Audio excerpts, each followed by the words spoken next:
Shiri fila filɛbaaw aw min tɛ sigi aw tɛ ɲinɛ k'aw ka jɛmukan mandi filɛ jɛmukan min ni a bɛ wele nansarakan na jeunesse développement bamanankan na Mali sifinnakaw kumada a bɛ sigi yan nɔ sibiri o sibiri ka daminɛ nɛgɛ kanɲɛ 17 ka taa kuncɛ nɛgɛ kanɲɛ 18 heure kelen bɔɲɔgɔnko ani an sifinnanw bɛ jɛ ka baroda sigi kɛ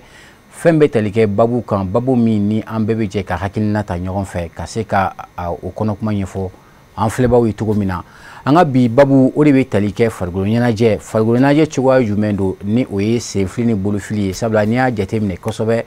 ayiwa ɲɛnamayaw kɔnɔna na ale fana jɔyɔrɔ ka bon i n'a fɔ balontan i n'a fɔ basketi o n'a a ɲɔgɔnna caman judo o ni taekwondo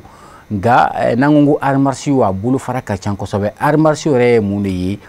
a nafa ye mun de ye hadamaden ka kɛnɛya taasira la et puis mun de la maaw bɛɛ la ka arts martiaux k'u ka baara ye yala gɛlɛyaba kɔnɔ wa yala conséquence ba la wa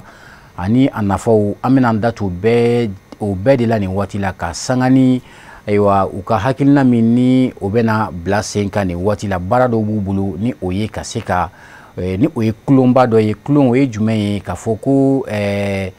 ɲɛnajɛ min b'u bolo o de bɛ tali kɛ ka farikolo ɲɛnajɛ ka a bila ka a layanga k'a lakodɔn cogo min na ni o ye ka a promotion kɛ kɛrɛnkɛrɛnnenya la arts martiaux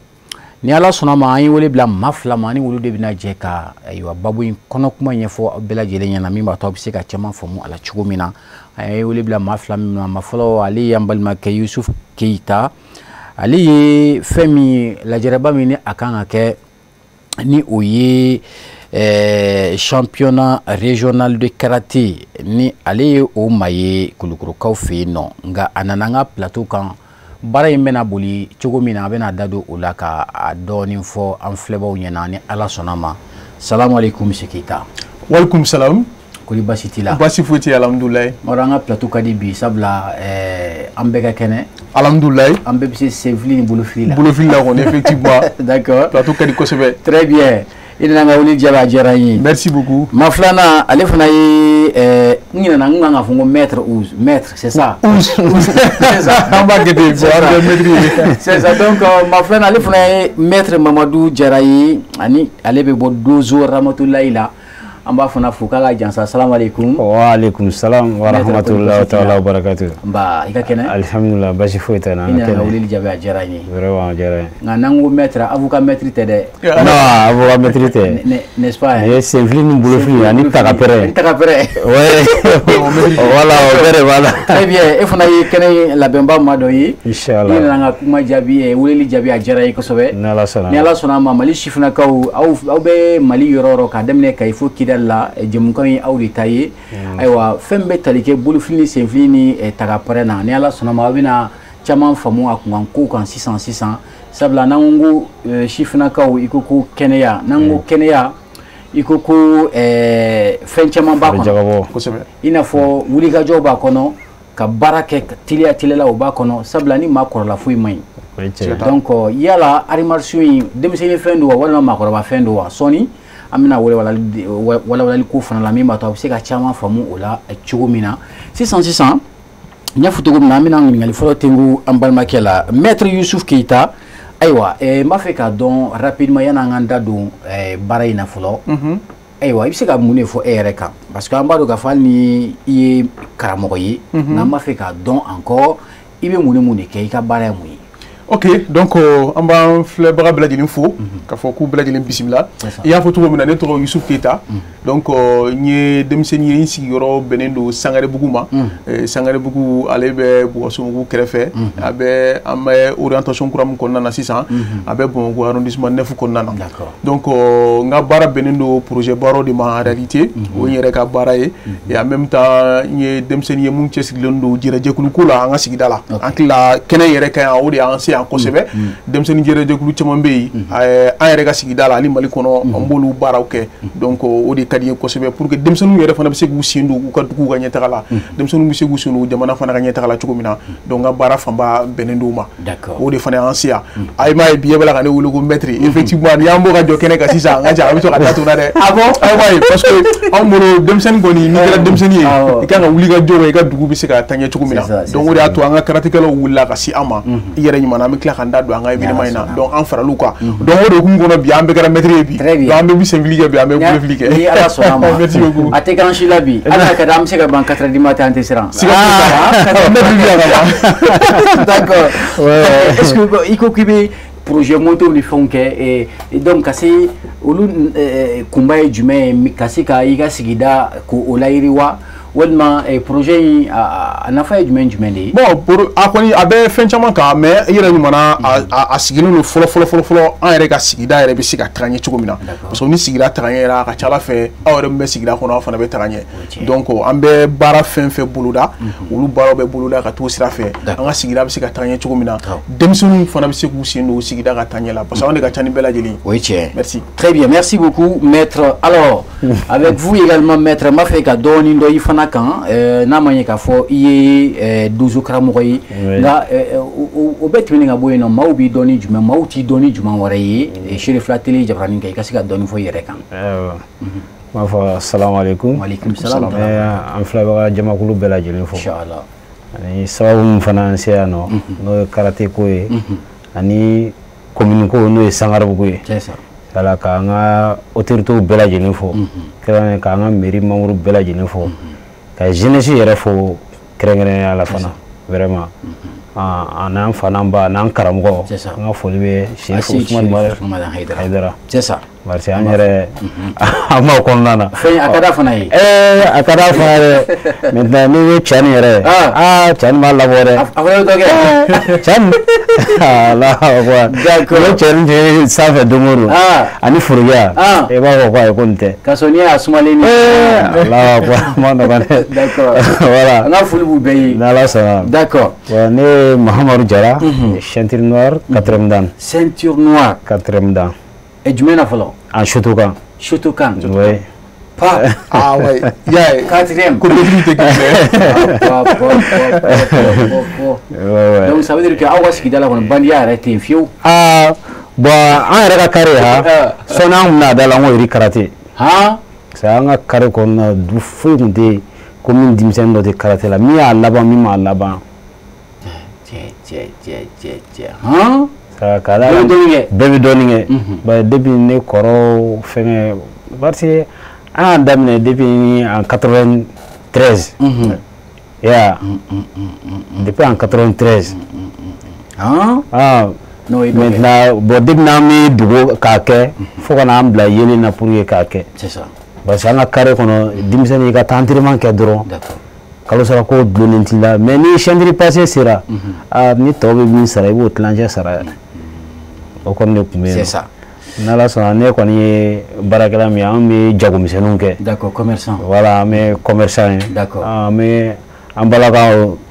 dumuni legumafɛnw ni fɛnw kɔni t'a la mais fɛn jalanw d'accord nafɛn feerew najiniw ni lɔgɔtiw ni fɛngɛw donc aw bɛ senfili bolofili min na o t'aw ka kɛnyɛrɛye baara bali quoi non o t'o bali ok mais kuma dɔ minɛn don ni minɛn bɔ la kuma dɔ suwe ko voilà parce que temps bɛ yen nɔ kuma dɔ an dun kuma dɔ dɛ ne tun b'a fɛ don dɔ la dɔrɔn dɔ ka bɔ a bako la ka bin dɔrɔn k'u bɛ fɛn dɔ lase aw ma ou bien aw bɛ moto la dugukila fɛ k'u bɛ manamana kɔni dɔ lase aw ma bon kuma dɔ actuellement fɛngɛ sa mais don dɔ su fɛ n natɔ o y'a sɔrɔ piège ni fɛngɛ ninnu b'a 12 la ne bɛ ka na se dɔrɔn n bɛ fɛngɛ la ka na ne y'o jama jɔlen dɔrɔn n ye n temporisé dɔɔnin parce que an ka maître y'a fɔ an ɲɛna ni i bɛ ka tagali ni mɔgɔ bɛ ka teliya i nɔfɛ i k'i teliya a kana ku i la walima i k'i sumaya a ka tɛmɛ bon n hakili jiginn'o la n ye ninnu jɔlen heure min comme ça ne yɛrɛ kɔni fana ser'o ma dɔrɔn ne ye n sumaya maintenant ne yɛrɛ bere b'o bolo ya bon mais dɔ bɛ yen nɔ o ma sɔn k'a bɔ a bɛ n'a fɔ o ɲɛna kɛra n na quoi o ma sɔn fiyewu o ma sɔn mɔgɔ fila o mɔgɔ naani bɔ dɛ ya c'est dɔ in y'a parce que u bɛ fɛ o ka action kɛ o ma fɛngɛ maintenant dɔ in y'a ɲini pour que a k'a labɔ a ma sɔn k'a bɔ ya maintenant o gɛlɛn kun bɛ sigi an ka yɔrɔ kɔda wolo in na yen nɔ a bɛ ɲɔgɔn dɔn sa maintenant nka o tun bɛ mɔgɔw ka moto darakiw la yen dɛ mais a bɛ n'a fɔ a kɔni ɲɛna kɛra ne na bon ne kɔni fɛngɛna o yɔrɔ la ne tɛmɛna donc o ma sɔn ka se wa o ma sɔn ka se ne ma dɛ Très bien. Vous savez que donc, mais c'est vous bien donc. C'est vrai, c'est vrai. Yeah, vous voyez, nous, bouillant. Très clairement. C'est vraiment intéressant parce que Baraï Naoubala Nafakachan, au-delà de arts martiaux comme moyen de prévention de la délinquance, facteur de bien-être. Il va y avoir du main, Kafo et Falgolina Djemindou, avec c'est comme un Nafaka Bokosobe, un Nafafolo qui a mouni, Fembe Talike délinquance, ni ouye, la blau, Kata, Kake. Ka mau bolo fen taraku la siradaw la ni du ko nawna ya ina fu ya fo tugo mina e wani armelendo ola akacha la fe ibse ga ko chamanki yere en tout cas akoni ibse ga chamanki yere siga fu tala uba fo kube dangale la yoro a wado ki ko kere donc c'est pourquoi un babu inta ka sika a fo mo nyina demsenu jeune abe yoro ay sport do ngini ka ke krengene la karate anafaka bu ko sobe ma fe ga don awa karate avec quelque jumena avec digi yala dojo de babulu awa sigida ulawa walma karate yere digi ko be chugo dia wulu. Ok, donc entre la maître Madou 4e dan maître Madou no 5e dan bi de donc ya 5e dan 4e dan kaso ni ere small mais ou ko karate kila mo anka oui, parce que nous devons faire karaté qu'on a quoi. Nous devons faire ida sira ma chugumina. Effectivement, on fait sangare bugula. M'sé ka fo femier karaté no ye farkuloni ne demu sin flibala bolo flibala wa takapere fana bala. Ibi se ka sigine ni beladele. A nyoni ne don fait parce que dojo de be ba fo dojo ramatula ina nyona chama an yere ka fulbi suma ko sebe kenenka parce que chesirle no ko sebe parce que baro bara gela ba kunna na bo karaté gelaw ni an ya laje ni bolontana ka gela kera fly olu tabke nani parce que ni ala ye mo chama ta donc dojo de be munun be maruna nyona ka chan sanga de bugula ko sebe bu demsonu ta afo to mina do be ta yere war ko yere tala jangu demseni bi se gana yere sura ko ka bo yere la aka usa yere ma ko sebe donc o dojo chama de ban fe sanga de bugula ni dojo ramatula yo do e ana nyona chama demsonu be olu demsonu be wuli ka suma ba fo fana be se ka wuli ka se demsonu ma chiko mina parce que we sensibilisation chama ke ka demsonu sama kana e ba yo ka fo ube activité munun ko be événement munun ka ngatu ko nana 22 septembre la ananga 20 janvier la demsonu yera mara takapere wuye ka muso ni chewye wala ka takapere model do ke abande ke dula ko sebe quoi donc nous geralu la coupe do ala adola ba fo vraiment ay kalo sara ko ni jako parce que maîtrise be fendo de black na dungudo abe awdege kalo sara ne awdi mais an ni masugo di ikana ne re exemple chama ya nga dojo ko nana do an won fe sanga de bugula ka chala fe maître madou siga dado atola ka nyefo an siglo no chugo de la dojo de be dem sonu be tra barake dojo mun ko nana mo goroba bu an ka diri ganye anda mina sama fe fembe art martiaux ere ni art to bo an sport to bo nyona ima ato ko art martiaux ya jatire effectivement c'est pluriel donc fin de ba ko nana mun te sinfili ay mun fa damato ere sinfili ni bolo fil damata la ko art martiaux ko boxu ko taekwondo abela takapre me bala en réalité donc mais ni bela dilim be sega iba yi ka fo valeur do de be u be sega mun la si armandi ere ma ire armandi ani ka siku ida magala la ka fo effectivement madu ye exemple do di olu ye mogodi ni ko ndo art martiaux la aka chala fe ambe baragar ni fe mun te art martiaux kele ala aka to ko sebe ala ni managa chugo juguma wala mais te art martiaux kele ala mais aka chala fe fana olu de fana be mo chama mbali aka na usoro fana donc ni gara marso kelay ite sorala ibe kla ka bali akana se mo gore ba iba isika ko metuni donc o ka do ko sebe anga sport buna kunga donc raison pour laquelle en vrai sangare bugula on chifina ka o farale nuka parce que ambaye ka fo ali deun la moni la u jogoro bade bala demseni mita ar marso ke tanta bolo ka fen chama ngeo c'est clair ka boka ta yala tanta bolo parce que aka chala fa bo ar marso ke rola ta ka pera ni fem be daga na do na leçon fidin da do abtada abes no donc ba ra ka fo abe demseni yere to demseni be mais est-ce que almaso joro mambo were demsini kamaral final exactement parce que ñoro fo c'est fili ni bolo fili ko fe ni tara dojo nuna iba yi ka fo ne ale support kelene iba ni na fo le be foli ke sinon bo ada heri bolonda na ta kan tener fu ne re o chama bolonda no bi na wuto nu sin fly mais ate ko armarcio kelala akana armarcio ko nana kataka mo ba ni et puis bon mo do la ere abise ga ebe centri blanchi la nimbe jaune na ou bien aka karamo bi ibi ta karamo fu folo fu ka ta ga awere mu amun be ni anu be barage no fe ne awunte armarcio kelawe ne awun tara kene ere kan et puis ni magoroba jole bo bege doy quoi sinon dɔ n'a fɔ a bon nin tɛ n ka karamɔgɔ n t'o fɔ bi u bɛ taa u b'a fɔ hali ne yɛrɛ taara su la u b'a fɔ 11 mètres k'a sɔrɔ zoro dan dɔrɔn de bɛ bolo dɔɔnin de k'a la donc o b'a yɛrɛ k'a fɔ vraiment a bɛ lamɔ de kofɔ quoi an ni mɔgɔ b'o de la bi Mali kɔnɔ bi ne ye denmisɛnnin ninnu bolo a bɛɛ denmisɛnnin basigilenw de ye u bɛ mɔgɔ bonya u bɛ bonya dɔn u b'u yɛrɛ dɔn fana o tɛ sɔrɔ fɛn dɔw la quoi raison pour laquelle vraiment an kɔni faralen d'u kan parce que an bolo u kan ka dɛmɛ quoi u ni dɛmɛ ka kan. N'i y'a jateminɛ fana arts martiaux nafa i b'a ye k'a fɔ an ka finitigilakaw i n'a fɔ polisi concours min kɛra a ma mɛn sisan gendarmerie garde nationale sapeur pompier i b'a dɔn ni i bɛ arts martiaux kɛ i b'a dɔn olu ka baara ninnu fanba entraînement ninnu fanba ye aw ka baaraw de a b'i dɛmɛ kosɛbɛ i b'i adapter rapidement u ka fɛn ninnu na moi je crois que est-ce que aw fana jɔyɔrɔ ma bon dɔɔni insécurité kɛlɛli la jamana kɔnɔna la wa. ouais vraiment an jɔyɔrɔ ka bon a la kosɛbɛ. N'i y'a lajɛ a minnu kɛra kɔsɔn na yɛrɛ vraiment an ka élèves caman yera a la Kulukoro ligi fara Bamakɔ fɛngɛ caman taara cɛ olu danger yɛrɛ parce que n'i y'a lajɛ maintenant u ka boli n'u ka pompe n'u ka fɛngɛw na parce que aw digera o b'a sɔrɔ u kelen don u degelen don a bɛɛ la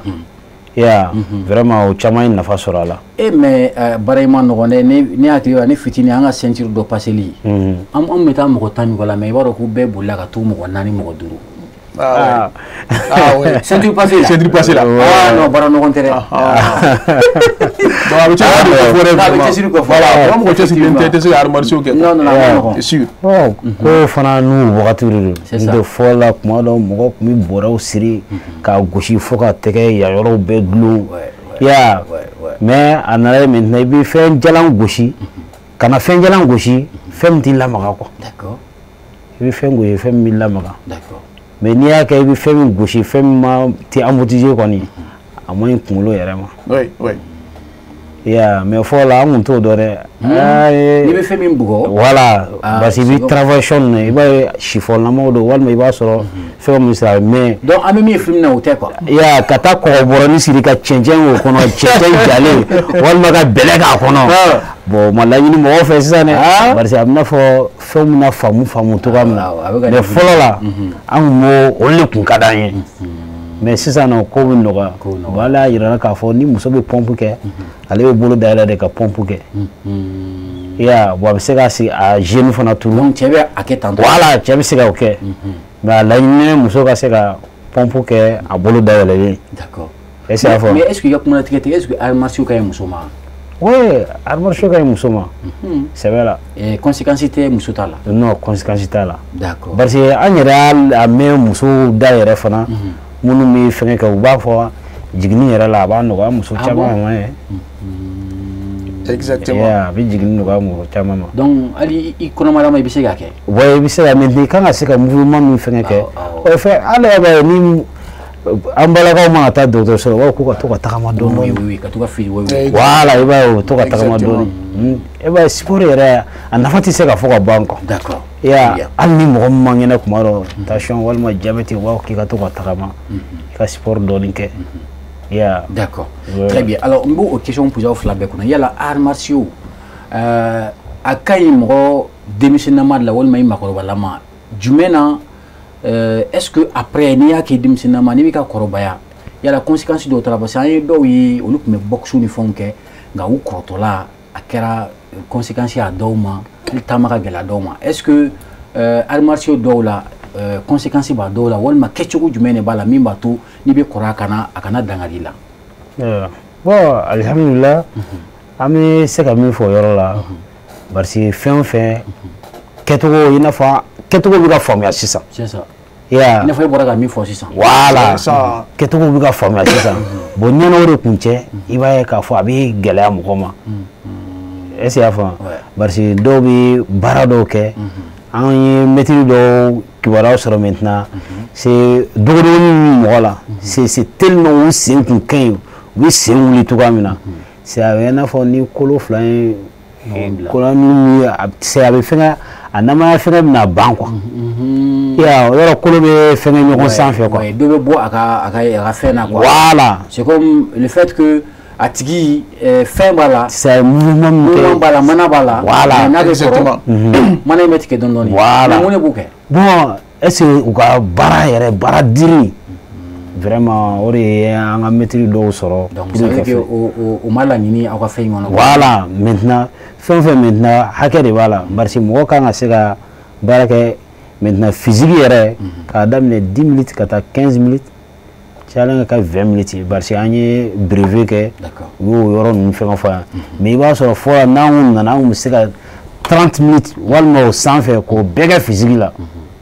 mais physique min fɛn na il faut k'i réchauffer mais i b'a sɔrɔ an bɛ min kɛ an bɛ mɛn min na physique yɛrɛ ye dɔw boli oui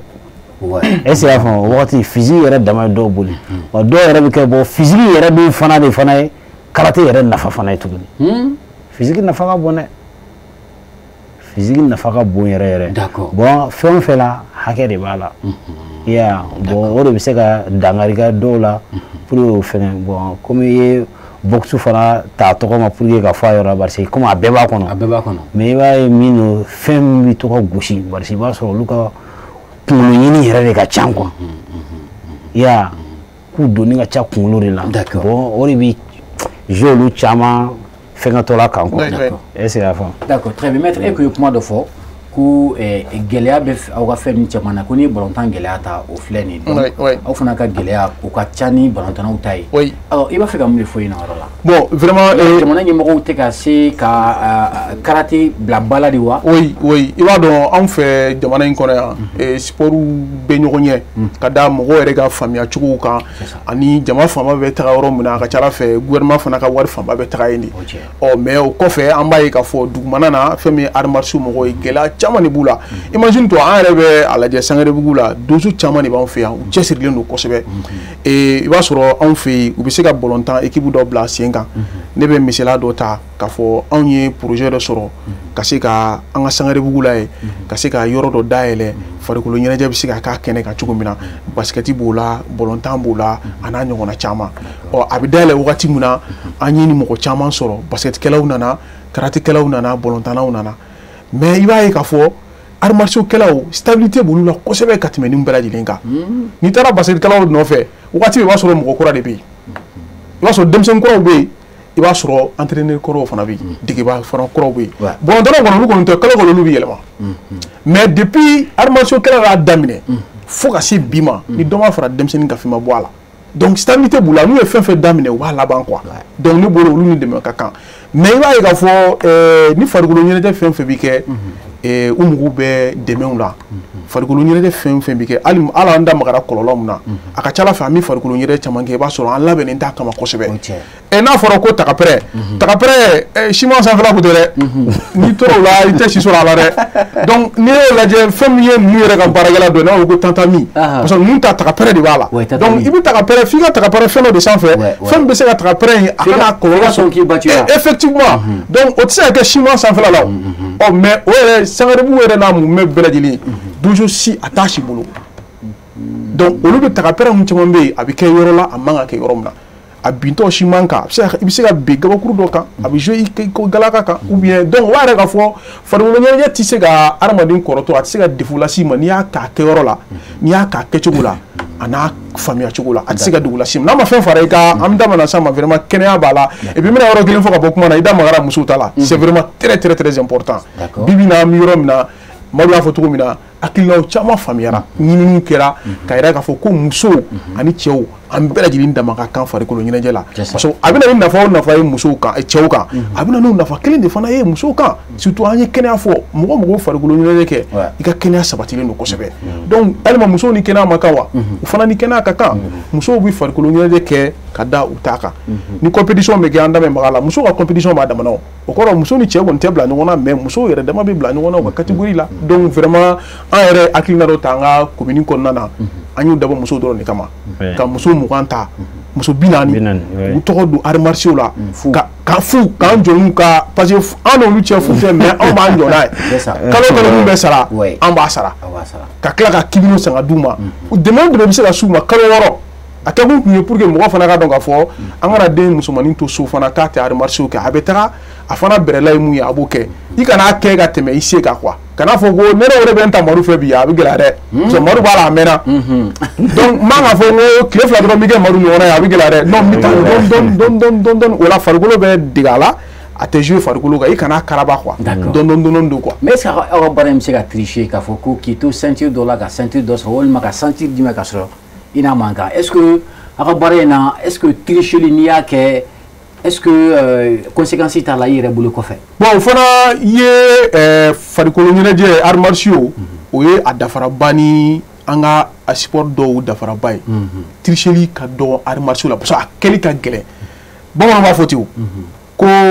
c'est-à-dire qu'on a limité quoi, ni diminué de quoi. C'est-à-dire ni qui bisse quoi, ou bien blade sur place, il va que face à face. Ni bisse droit avec don quoi. Wa avec don fana à quelque là, wa à don baladio le fana be mou signer no cahier ka foka besi. Et al ni mo fla bla kenan ka 600 ku gar marché OK. Ni le maru bla 600. Be wa do mou monsieur.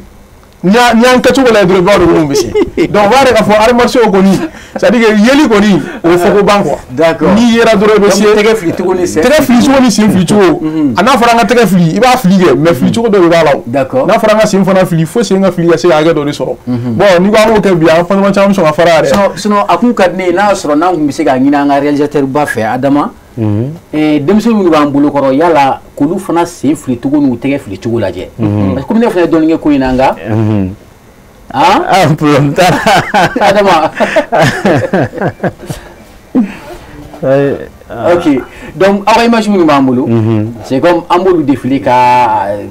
d'ailleurs ni à Ketchuko quand. Amboulou imagine nous défiler Amboulou là c'est fait le boulot fait que mina. Exactement. Juste pour que ça idée de Roma, voilà, imaginez. Donc il y a encore deux jours qu'on a dormi, je crois bien. Ouais, bon, championnat terminé. Nous restons là-bas. D'accord. Nous sommes champions. Et John Moufla. Aïe, Moufla n'est pas jeune. Kata équipe.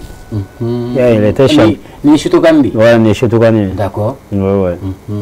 Alors, et donc nous belak donc tu goûtes maintenant. Si tu veux passer sans hacker du maintenant, on m'a dépend de la performance de la il a fumali tu goûtes de la karaté de gili konana maître. Bon, en fait, Maître Madou m'a donné la possibilité. Ça allait beau de nous, mais à n'a pas si on tombe sur la mode de Maître Madou. Maître Madou, allez-y. Mais c'est un triple soro. Sani sani wa wol makalo wol mabe soro kada ni re dija chugu ala fumali chugu rapidement. Ouais. Alhamdulillah maintenant chentri passé l'ire. Au mieux faut rien à maintenant. Et quand un chentri passé 6 mois. 6 mois. Maintenant, mais il va sur le bar on a tout quoi. Maintenant il va sur le 600 en ambi wakati mina il va sur le mo ba entraînement il va sur le 8 clé bla 8 clé mais dobi on va entraînement ka damne lundi jusqu'à samedi bon il va sur maintenant chentri passé du vona fleni r chentri passé r la bara ni ga r sera ma doron mai kan ase ga passer bon il va sur mo chama mino on te 4 mois mais avec dépend et ni tigi ka application parce que na tigi appliquer à konna na ko so voilà aga fumali ka télé c'est un film bulu film ta fan là ouais est-ce que vous fana tala o fana bala parce que est-ce que kaluga nga jeto la ko so voilà bon la kalde maintenant na iba soro kumaro dobe sisano maintenant do nyona soro la ali muni mo binani di pour ko entraîner ko ka chentri et ka bo blague la kata jaune 6 mois konna na o musoman dafalin kofɛ mo wɛrɛ nana kana tɔgɔ sɛbɛ an fɛ yen nɔ o y'a sɔrɔ mɔgɔ 40 dafala a bɛ k'a kɛ tɔw nɔfɛ pour que ka na mais dɔ nana saliya maintenant an y'a fɛngɛ dɔrɔn an taara o ka kimilo minɛ a la k'a fɛ k'a di o tigi ma o y'a parce que o tilala ka kɛ 3e de ye tuguni i bɛna mun faamuya o la mɔgɔ 40 na n'a fɔ tɔ y'a daminɛ ale ɲɛ mais ale tilala ka na a tɔgɔ sɛbɛn o y'a sɔrɔ olu y'a daminɛ mais ale tilala ka fɛngɛ min saliya la an taara o ka kimilo minɛ ka na d'ale ma o min nana daminɛ kɔfɛ dɛ i b'a dɔn o de tilala ka kɛ 3e ye tuguni o cɛla tuguni. mais est ce que u b'a fɔ cogo min na maa i bɛ baara o baara kɛ f'i ka k'a fɛ fana dɛ. voilà siga foyi t'a la i b'a dɔn maintenant fɛngɛ den ye an ka élève dɔ kun vraiment talent kun bɛ petini na Fuseni Tarawele mais a fana nana ni muso de pour que muso kana entraînement kɛ. mais il va avoir courage muso na c'est pas petit. Oui. Ali ni il y a fait ça ka asigi k'i bɛ taa mun ta ka na ɲani k'i na i bɛna sɔrɔ a bɛ ka dɔ réviser i kɔfɛ c'est vrai o la n y'a fɔ n ko fɛn heure la baara ye quoi e b'a fɔ k'ale ka min kɛ sɛgɛnnafiɲɛbɔ la a tilala k'o de fana kɛ tuguni ka dɔ fara a yɛrɛ kan tuguni ale y'a ka repos temps dɔgɔya quoi voilà bon a bɛ ka entraînement kɛ don o don a bɛ k'a bɛɛ suit parce que ninnu ka yɔrɔ dɔ bɛ yen ASDS balontan terrain n'ala sɔnna an da bɛna s'a kuma final kan ka taa yɔrɔ min na maintenant a bɛ yen suit an bɛ entraînement kɛ mairie fana kɔnɔ a b'o fana suit o b'a yira a bɛ ka entraînement kɛ don o don bon vraiment deni o nafa de yera kan fana pour que ka se ka nin fana kɛ d'accord donc rapidement en bas de k'a fɔ babu ye min ye o de ye arts martiaux comme moyen de prévention de la délinquance facteur de bien-être est-ce que n'i bɛ aw ka baara in kɛ n b'a dɔn a b'i kisi fɛn caman ma bana misɛnnin ninnu a b'i kisi palu ni fɛn ninnu peut-être olu la parce que aw ka baara in c'est intense a fanga ka bon ka da i yɛrɛ bɛ se ka mun fana kɛ c'est pour cela que a bɛ daminɛ dɔ la ka taga quoi i b'a sɔrɔ ceinture blanche bɛ effort min fourni ceinture noire t'o c'est-à-dire que ceinture noire bɛ effort min fourni ceinture blanche t'o fourni donc a bɛ daminɛ dɔɔni k'a yir'i la pour que farikolo bɛ se ka dege a la quoi donc farikolo rythme bɛ ta k'a lajɛ parce que hadamadenw ti kelen ye quoi dɔ bɛ se ka fɛn dɔ kɛ nɔgɔya la mais dɔ bɛ yen il faut ka taga dɔɔni raison pour laquelle ceinture passée ko la a y'a yira k'a fɔ n'i ye mɔgɔ min ye ceinture passée 4 mois a kana bali la parce que ne faamuyali min kan ka k'ale kunna n'a sera k'o kɛ 4 mois kɔnɔna na pour que an b'a retarder de raison pour laquelle dɔw ka faamuya teliya kama donc olu ta bɛ se ka teliya ani farikolo yɛrɛ awujɛli kama a bɛ se ka teliya donc n'i y'a kɛ i bɛ nafa fa fɛn sɔrɔ a la a y'a fɔ cogo min na vraiment arts martiaux kɛla kɔni vraiment a farikolo jɔlen don a la kosɛbɛ parce que i b'a fɔ sport bɛɛ lajɛlen bɛ cogo min na et en même temps aussi ils sont disciplinés u bɛ mɔgɔ bonya u b'u yɛrɛ bonya u b'u ka sport fana bonya kosɛbɛ n y'o de fɔ o de y'a to an faral'u kan an ka dugu kɔnɔna na ka se k'u dɛmɛ parce que an y'a ye k'a fɔ hali n'olu ye activité labɛn an ka dugu kɔnɔ ani tɔw ta tɛ kelen ye ni madu ko ta an fɛ i bɛ taga ye c'est à dire que n'i ka ɲɛmɔgɔ ko i ka mun kɛ an b'a ye k'a fɔ an b'a ye ko sisan diɲɛlatigɛ la an bɛ fɛn caman ye i b'a ye farikolo ɲɛnajɛ caman na entraîneur ni joueur b'a tɛgɛ fili ɲɔgɔn kan donc i t'o ye arts martiaux kɔnɔna na en réalité donc aw tɛ min na fɔ tennis quoi voilà effectivement il y a mot sur parce que mi se k'a fɔ yɛrɛ bɛɛ b'a dɔn arts martiaux histoire ni donna kɔnɔ k'a lajɛ a ka dun kosɛbɛ quoi mi se k'a fɔ yɛrɛ a t'a fɔ ko armée de y'a inspiré arts martiaux c'est-à-dire que arts martiaux de y'a inspiré armée la dɛ an bɛ se k'a fɔ armée yɛrɛ de y'a inspiré arts martiaux la parce que arts martiaux bɔra yɔrɔ minnu na n'o ye an ka Asie jamanaw ye ka se an fɛ yan a ka ca Ala fɛ fɔlɔ-fɔlɔ la minnu tun bɛ arts martiaux kɛ olu de tun bɛ olu ka masakɛw olu tun b'o garder ni mɔgɔ min masakɛ garder o de ye armée ye an y'a kɛ armée ye sisan de o sinon hali an tun bɛ film minnu lajɛ i b'a ye k'a fɔ kɛlɛkɛdenw de bɛ taa kɛlɛ la n'u nana benni kɛ karatekɛlaw de bɛ bɔ u bɛ bɔ ka taga karate kɛ pour que u bɛ se ka dugu défendre cogo min na parce que n'i bɛ se senfili la i bɛ se bolofili la effectivement o fana y'a nafa dɔ ye senfilila ni bolofilila b'i bolo yɔrɔ yɔrɔ kɔni n bɛ se k'a fɔ lakana dɔɔni bɛ yen ka tila ka marifa da o kan ka tila ka marifa fana da o kan donc i b'a ye k'a fɔ lakana dɔ bɛ fara a kan donc o b'a yɛrɛ k'a fɔ i da magara la k'a fɔ hali an ka lakanabagaw u fana mɔgɔw bɛ ye farikolo ɲɛnajɛ la donc mɔgɔ min bɛ farikolo ɲɛnajɛ kɛ n'o ye senfili ni bolofili farikolo ɲɛnajɛ n'a tigi donna polisiya la a bɛ dɔ de fara a ka polisiya kan parce que ni marifa ma mun ɲɛnabɔ sen m'o ɲɛnabɔ ou bien a ma se an ka marifa yɛrɛ ci yɔrɔ dɔ la parce que n'i nana marifa ci dɔrɔn mɔgɔ jaabi tigɛ i bɛ se k'a tigi maîtriser ten yɔrɔnin kelen n bɛ fɛn kelen f'i ɲɛna n'a fɔra ko ka taga malifara minɛ a zone bɛ nin yɔrɔ bɛ bali a ye taa minɛ i bɛ polisi mun ye i bɛ sarasu min ye ka taa tigi minɛ k'a sɔrɔ a ma marifa ci n'i y'a sɛgɛsɛgɛ arts martiaux kɛra kɔrɔ don parce que arts martiaux la mɔgɔw bɛ dege o de la o ka hadamaden minɛ k'a sɔrɔ i m'a minɛ ni marifa i b'a minɛ n'i bolo lankolon de tuma dɔw la i bɛ se k'a tigi minɛ ka marifafɛn yɛrɛ to a bolo i bɛ se k'a minɛ ka muru to a bolo ka maîtriser n'i y'o ye polisi o polisi la kana ɲini yɛrɛ a ma dege polisiya kɔnɔ dɛ a ye dɔ fara a ka polisiya kɔnɔ sɔnn'o ma mais a y'a dege yan'a ka s'a kɔnɔ donc o b'a yɛrɛ k'a fɔ ko nafaba de bɛ a la hali ka da i bɛ na tatami sanfɛla mun na i ka diɲɛlatigɛ yɛrɛ taabolo la ani ka baaraw taabolo la o tigilamɔgɔ mun n'a fɔra a ye taa zon minɛ a taara minɛ a bolo la a ma marifa ci bon ɲɛmɔgɔ a ka ɲɛmɔgɔ bɛ content parce que n'a tun ye marifa ci a tun bɛ se ka na ni degun ye sigida ma a tun bɛ se ka mɔgɔ wɛrɛ sɔrɔ ou bien a bɛna mɔgɔ min yɛrɛ minɛ o tigilamɔgɔ tun bɛ se ka sa mais ale taara a y'a tigi minɛ dɔrɔn ka na n'a ye donc o b'a to a k'ale ka baara bɛ aw diya kosɛbɛ donc an b'a fɛ mɔgɔw k'u hakili to nin bɛɛ la parce que denmisɛnninw don arts martiaux la ka taa arts martiaux kɛ nafa b'a la kosɛbɛ. mais est ce que nin bɛɛ la jamana ɲɛmɔgɔw man kan ka san o san ni tali bɛ kɛ tenni kunda sɔrɔdasi polisi gendarme walima sapeur est ce que parce que corps bɛ militarisé ka ban. exactement. est ce que il est forcément dit que k'a fɔ ko aw fana ka postuler k'a fɔ aw kana ni u k'a fɔ an na dɔrɔn a ye na ni wolosɛbɛn ni fɛnw ye dɔrɔn pièce n'a sɔrɔ mɔgɔ ma deli ka kaso kɛ donc qui est vraiment ni tigi ka casier judiciaire est vide donc an mago bɛ ni quota hakɛ la aw fɛ yen nɔ moi je crois que est ce que o fana man kan ka parce que là en quelque sorte na aw taara dɔrɔn baara fu tɛ jamana ma bilen parce que exactement dilannen don a bɛ jamana bɛ formation minnu kɛ a bɛ fɛn minnu sabati kosɛbɛ i b'a ye k'a fɔ a bɛ nɔgɔya aw ma kosɛbɛ parce que ni arts martiaux kɛla kɔni ta n ye mun fɔ i bɛ taa dege fɛn wɛrɛ de la mais farikolo kɔni labaarali kɔni vraiment a bɛ se o la. parce que ne bɔra ka min fɔ ni muso ka kɛ sisan yɔrɔ arts martiaux bɛ bila sanga la. effectivement mɔgɔw intéressé a la parce que mɔgɔw b'a bila o kunna ja n'i bɛ arts martiaux la i bɛ se ka fɛn wɛrɛ bénéficier. Donc moi je crois que l'État quand on politique fana ta ka ɲɛsin aw ma o fana dɛmɛ dɔ de ye. exactement. moi je crois que c'est pourquoi jeunesse et développement na an bɛ nin émission ninnu sigi ka se ka mɔgɔw ka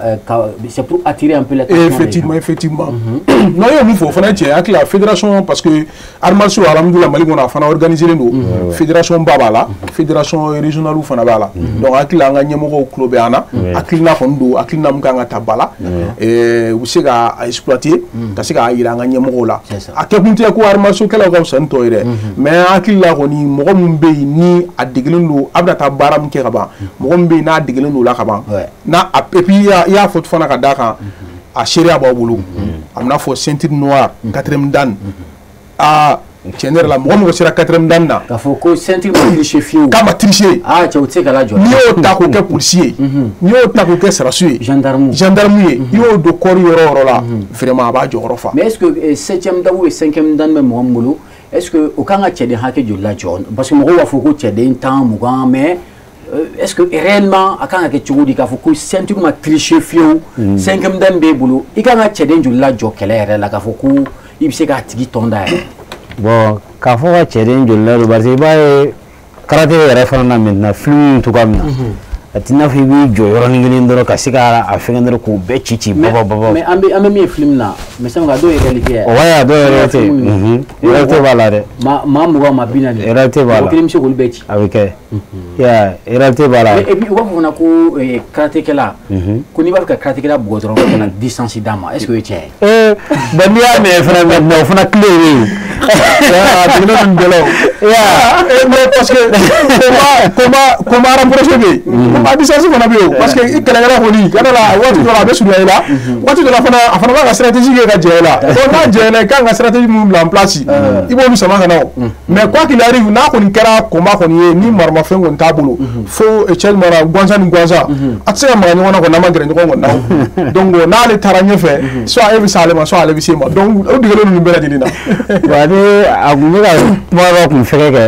mɔgɔw bɛ yɔrɔ min na pour que comme an kun taara k'a to mɛ ka fɛngɛ o yɔrɔnin na quoi a bɛ n'a fɔ barisi hakili tɛ a san na mais a kɛra k'an ka président Alpha Umaru Konare ale to fanga na maintenant an ka maître dɔ bɔra kɔfɛ ka na Alpha nommé k'a ka 5e dan ye. Alpha Umaru Konare. Ma fana me docker. Ah,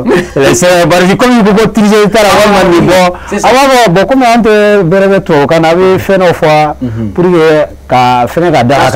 ka chesi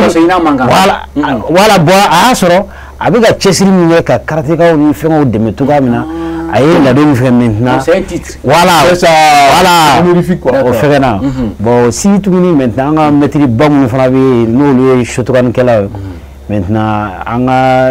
fɛngɛ dɔ bɛ yen nɔ commandant dɔ bɛ yen nɔ maintenant olu fana y'o kɛ 3e dan ye fɛn dɔ senfɛ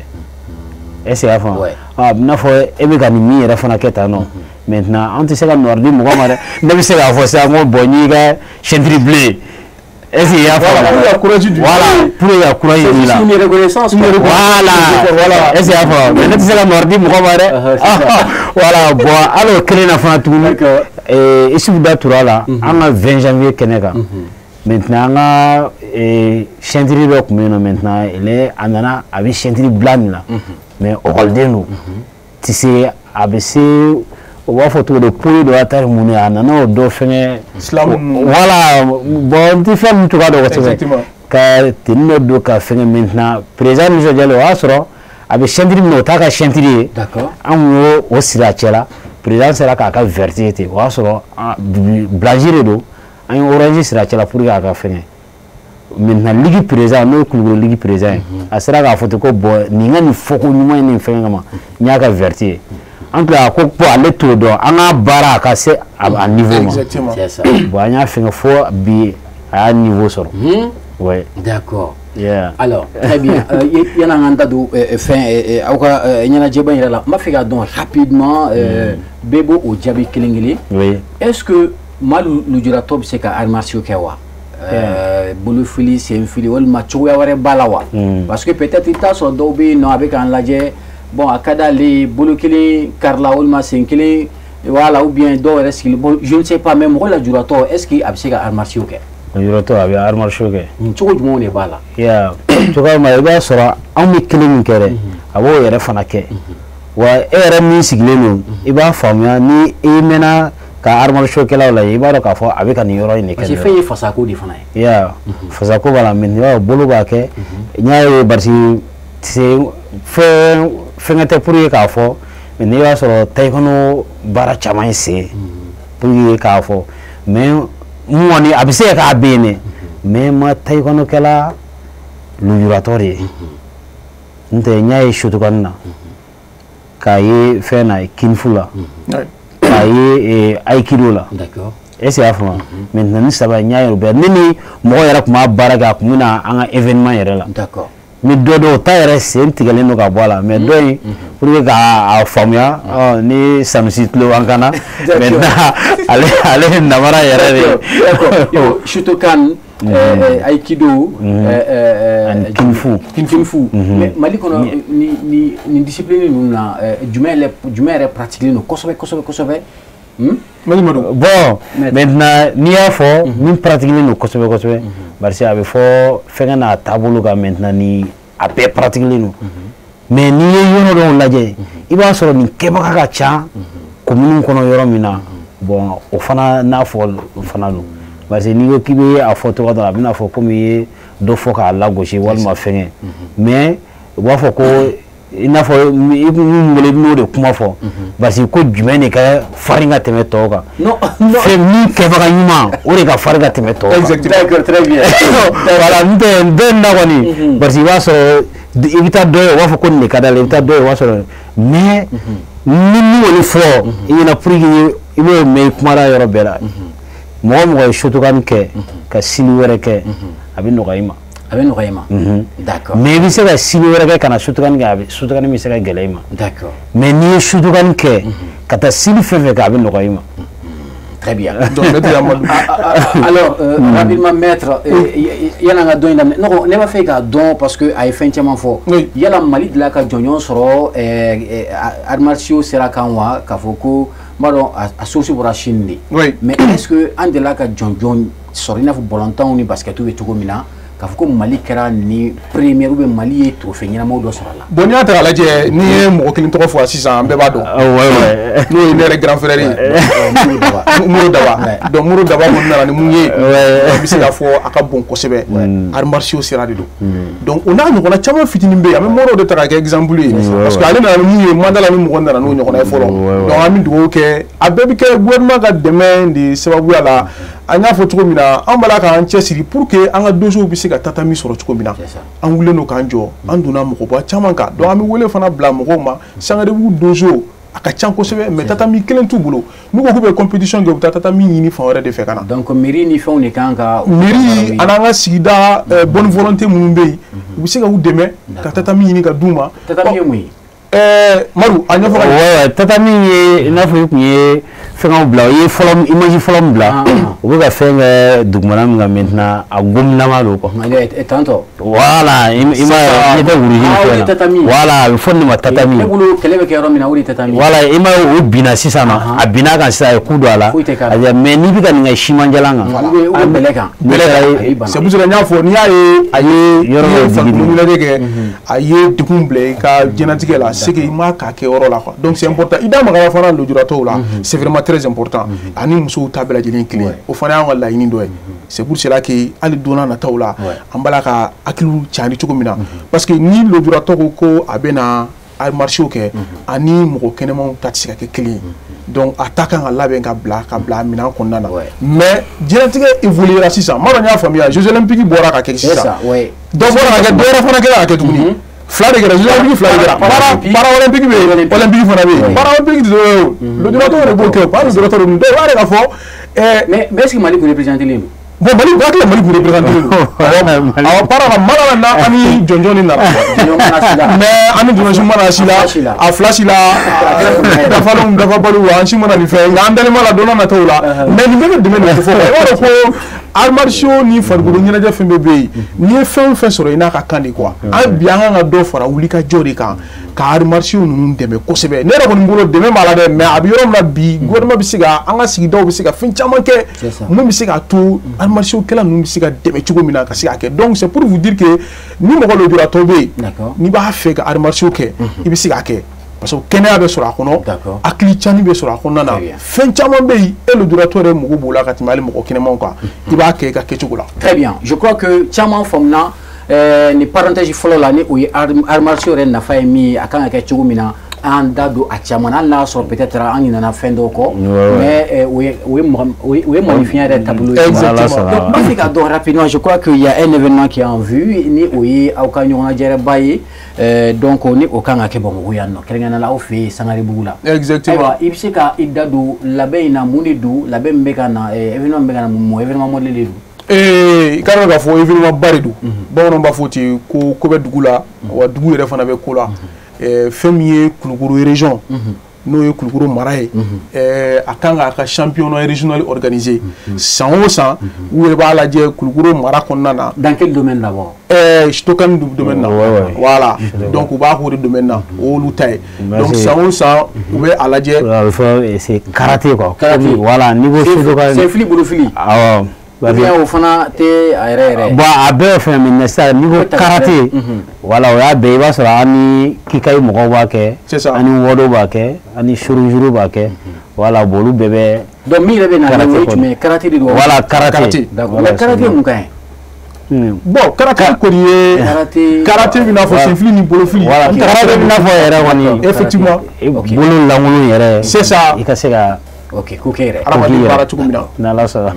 donc ñinentai u ko ni ya ngania sanrebu wa ñinini senfe parce que amba yiga fo ambe anga dojo fo ko sebe abike anga mara chamana u taka u jonjon chama de mena ni ma filu kera mo fo le dola u kera flana u ere be sego sheria parce que una ba wuli ka se ka yira na ka boya danga ka nga dugutu wuli ka meru wuli o mais anya jitimine ka fo ambe ta fan chama fe ka take ani jonjon mena donc na an fana ka ñini akana ke sangare bula en fait en ñini ke fédération régionale fait no président en personne en ba refo kenen ka kosebe ako pour l'enfou ta la sangare bu ko wulo no ku jocho mina ale tikele no la ka fo bara mina ke gagné donc o de bolo dalé no sangare bu la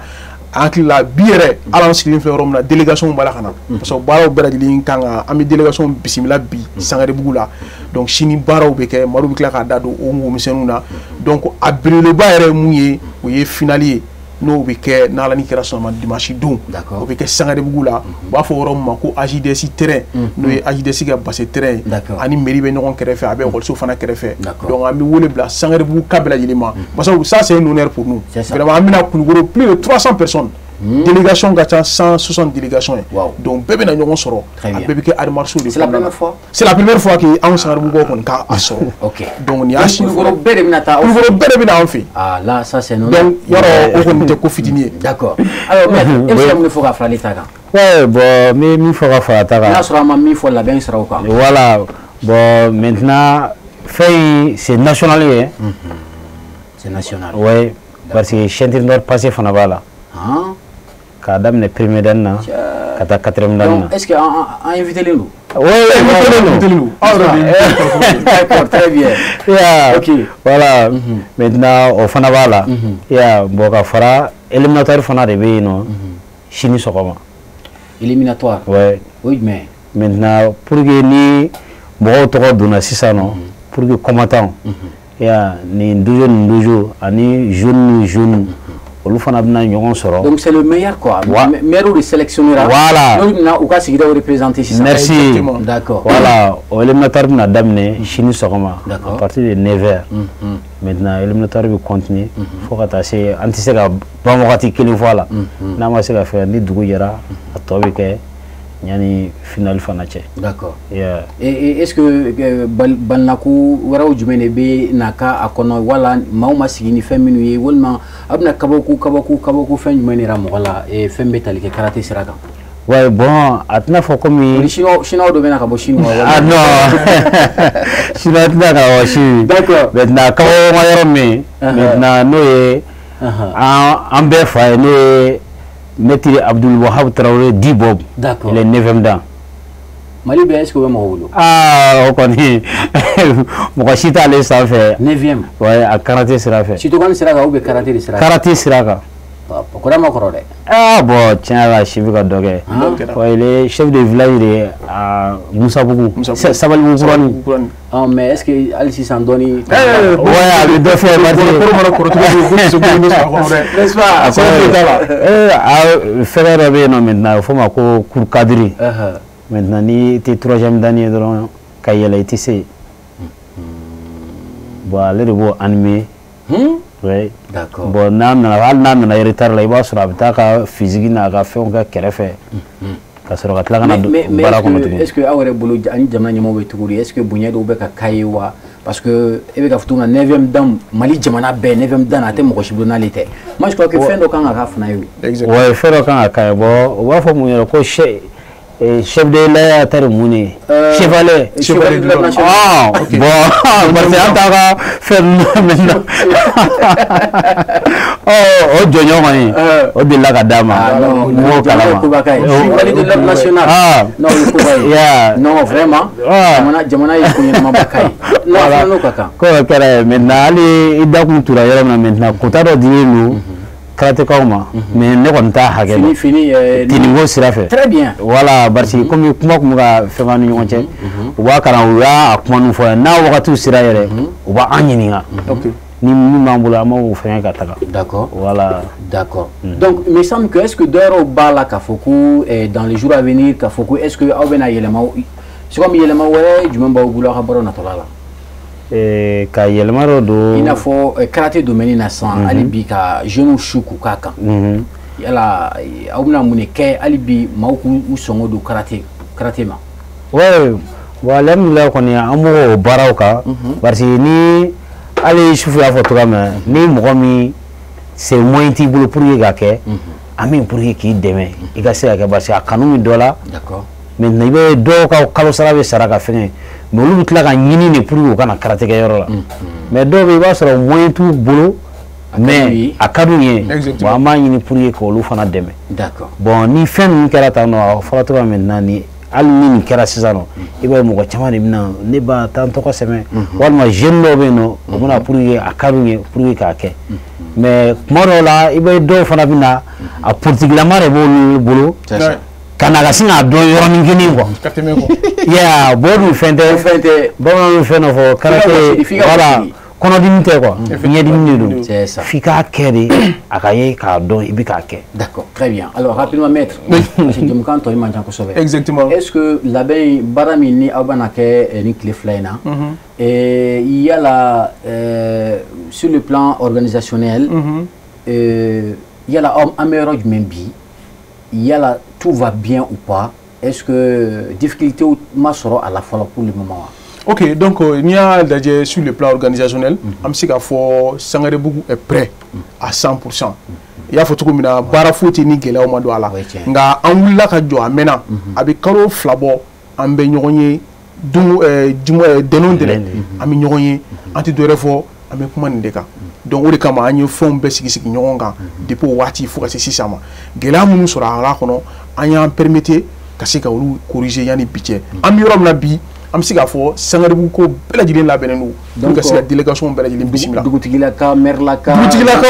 mairelakaw, gendarmerie, sifinakaw bɛɛ y'a adhéré parce que an wulila ka se bɛɛ lajɛlen ma ka bɛɛ lajɛlen sen don a la. Hali sini ni délégation nana yanni baara ka daminɛ an ka mairelakaw n'o y'an ka maire Kasim Sidibe an b'a fana fo yan kosɛbɛ a jɔyɔrɔ bonyana kosɛbɛ a n'a ka conseiller bɛɛ lajɛlen mairie bɛɛ lajɛlen u jɔyɔrɔ bonyana kosɛbɛ baara in na parce que n'i ko baara bɔra n'i bɛ mɔgɔ bisimila musaka ko bɛ a la donc u y'an dɛmɛ kosɛbɛ a musaka ko la an bɛ Sangaribugu mairie an b'u fo la kosɛbɛ ani mɔgɔ ɲuman fɛn fɛn bɛ yen n'i ka dɔrɔmɛ kelen donna baara in na an b'a bɛɛ lajɛlen fo donc an bɛ se k'a fɔ an bɛ yɔrɔ min na bi alhamdulilayi anw labɛnnen don ka bɛɛ lajɛlen bisimila Sangaribugu la sini n'u nana dɔrɔn yanni baara ka daminɛ dugutigilakaw ni mairelakaw b'u bisimila donc u tɔgɔ ka tɛmɛ n'u ka baara ye. A ko maa 300 de man kan na. Maa 300 o de kan ka taa. O place bɛ Sangaribugu la. A place bɛ yen. Baaraw bɛɛ labɛnna liw bɛɛ labɛnna ka ban. Ah bon? Ayi an ka f'u ɲɛna sɛgɛsɛgɛli bigi de la bi fana ko sɛgɛsɛgɛli bigi.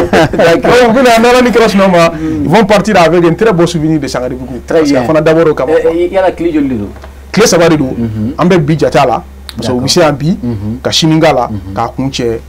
dimanche. D'accord. Donc ni baara banna dimanche finali bɛ daminɛ 15h dimanche Sangaribugu bassin terrain sanfɛ AJDS la ale bɛ mairie kɛrɛfɛla la ni baara banna mais y'a fɔ cogo min na an ka mɔgɔba caman fana bɛ na gouverneur bɛ na n'o ye Kulukoro gouverneur ye ale bɛ ye kɛnɛ kan n'Ala ni kɛra sɔnna ma a bɛ ye kɛnɛ kan Kati cercle préfet inchallah a fana bɛ ye kɛnɛ kan Kalabankoro arrondissement an n'an ka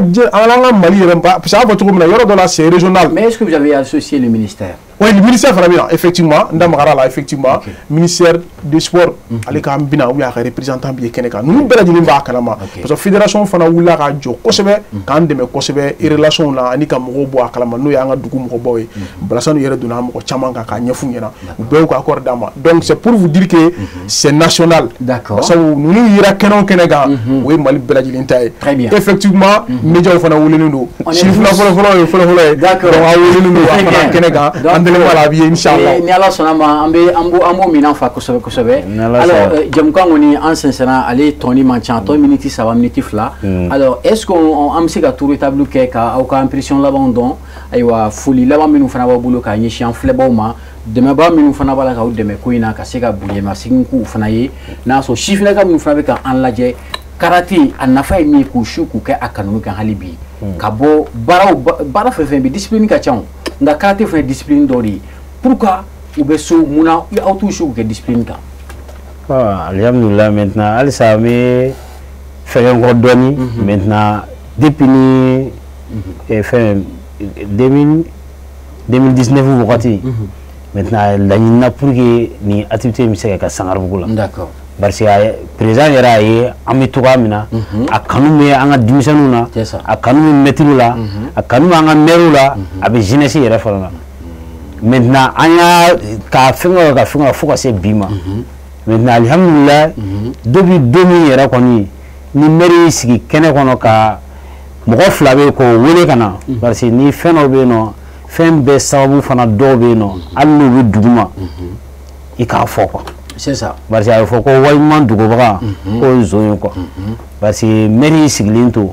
ka Isufu ani madame Wati de wele kana ka kuma in da olu kɔrɔ depuis olu 2 y'a ta o mɛn ani madame Wati ti ka fɛngɛ mɛn a bɛ ka min fɛngɛ dugu ma Ala de b'a dɔn.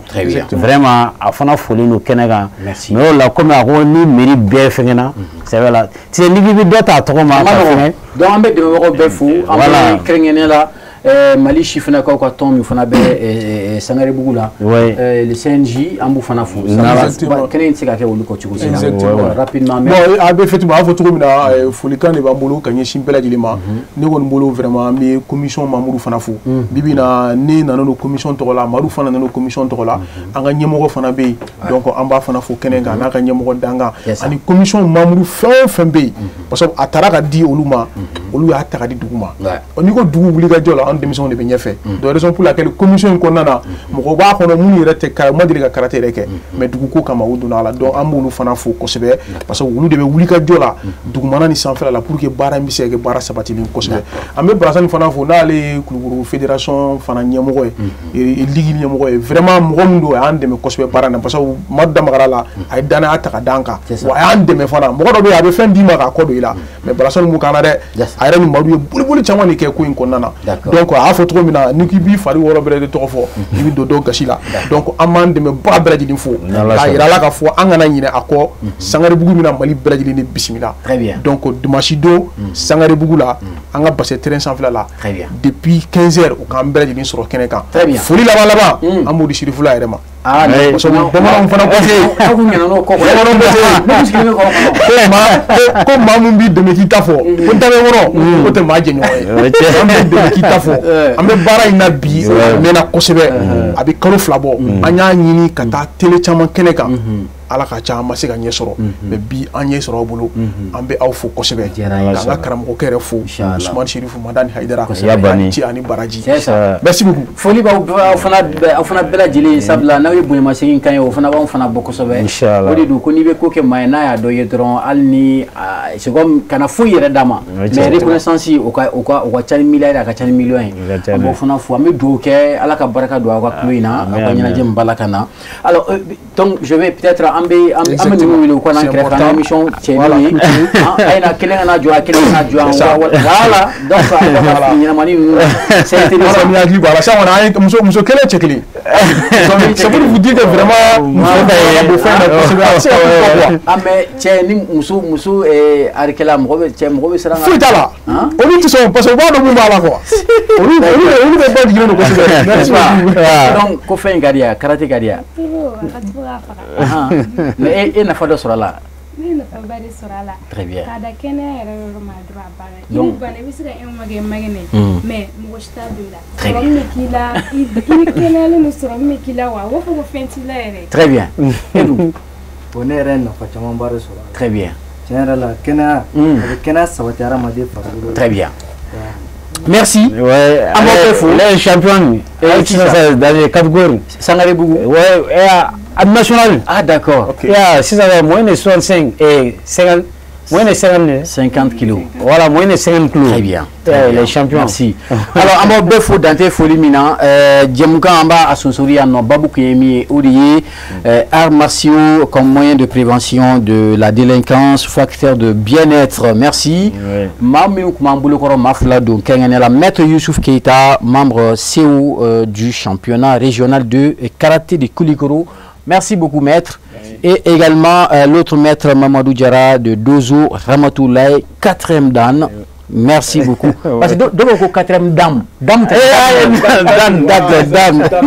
D'accord, vous êtes également membre de la commission d'organisation. Merci beaucoup. Ambao et 5e d'année, c'est ça? 5e d'année. C'est ça. D'accord. Merci beaucoup. Alors, Ambao Befo Dante Folimina, Niala Sonama, Sibiri Ramignon, Soro Djamoukan, Warekenekan, Kairala Kafoko, Armarcio, Boloboko, Chokouri. Ouais, maintenant. C'est comme ça? C'est comme ça? Ouais, bonne